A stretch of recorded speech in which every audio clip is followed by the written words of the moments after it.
Ydy'r hyn sydd ei angen I redeg busnes a bod yn fos arnoch chi eich hun gennych chi?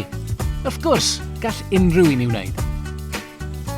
Does dim swydd ddisgrifiad penodol ar fod yn fos arnoch eich hun, a does dim meini prawf penodol ar gyfer y perchenog busnes perffaith.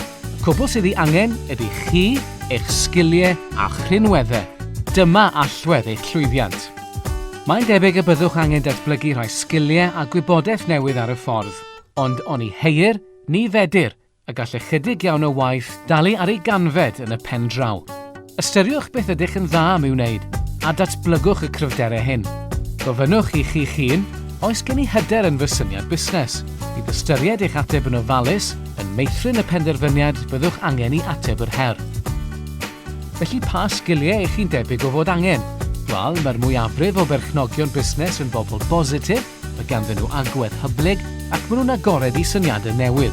Os oes ganddyn nhw nod, maen nhw'n cynllunio ac yn bwrw iddi. Felly, beth arall? Wel, beth am y gallu I wrando, medru meddwl yn greadigol a datrys problemau?